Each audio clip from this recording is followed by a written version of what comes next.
The Venians were nature's answer to the question, what if evolution decided subtlety was for weaklings?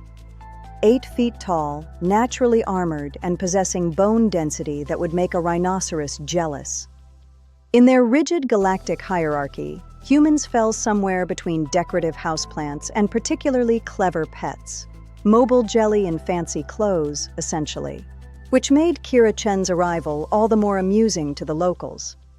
At 5'6", she looked like an academic who solved problems with spreadsheets, not violence. Karas Prime's gravity was 1.3 times standard, enough to make most humans feel like they were wearing lead.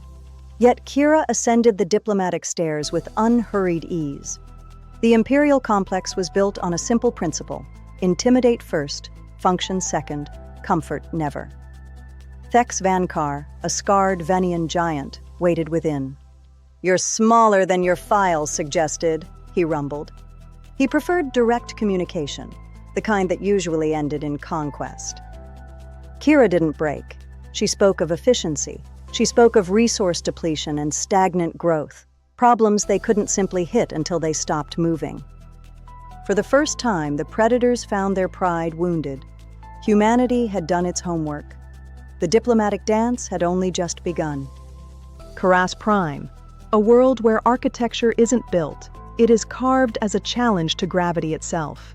Here, the Venian Empire gathers for its most sacred ritual. I'm reporting on the Festival of Strength, a 3-day tournament that is part sporting event, part religious ceremony, and entirely lethal. The grand arena can hold 300,000 souls. Its walls are designed to contain weapons capable of leveling city blocks. To the Venians, this is home. Among the crowd sits Kira, observing the spectacle not with fear, but with the detached interest of a scientist. To her, the violence is merely data. The current match features Grayton and Vodash. To the untrained eye, it is a magnificent display of strength. To Kira, it is a study in biomechanical failure. She notices the tells, a slight delay in a left leg response, breathing patterns indicating old chest trauma. Every species has weaknesses when they operate at their limit. The match ends in a literal mountain-shaking impact. Grayton claims victory, his scales blazing gold, ignoring the torn connective tissue in his shoulder. Kira's casual analysis of the champion's eventual physical deterioration begins to unsettle her hosts. They are used to studying enemies, not being studied. Then the atmosphere shifts. Zakan the Unconquered enters. 10 feet tall, black-scaled, and undefeated for 47 seasons. An apex predator. 847 victories, 0 defeats. He doesn't just fight, he turns violence into an art form designed to break the mind before the body. Across from him stands Tikva, a young challenger with everything to prove. He enters with confidence, unaware of the clinical reality he is about to face. On Karas Prime, victory begins in the mind. But as Kira knows, it ends in the mechanics of the body. The real test is about to begin. The fight lasted exactly 43 seconds. It was meant to be a demonstration of raw power, but it became a lesson in the physics of survival. Against the champion Zakan, aggressive strikes were mere love taps. He redefined the local understanding of kinetic energy with a single, final blow. "Magnificent," declared Trade Minister Hexon. But Kira Chen saw something else, a telegraphed swing and structural weaknesses waiting to be exploited.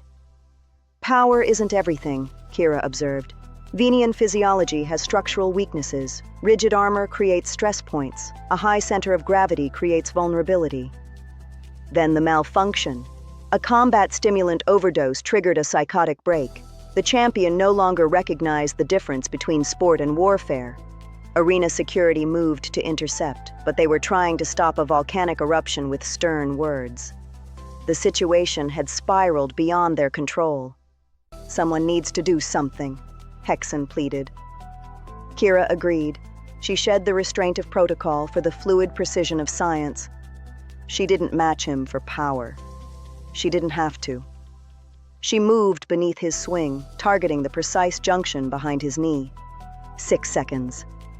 That's all it took for leverage, timing, and anatomy to bring the apex predator of the arena to his knees. "He'll be fine," she announced. "But you have the same structural limitations as any biological organism. You're impressive, but you're not magic." That day, the treaty changed. Humanity wasn't seeking protection.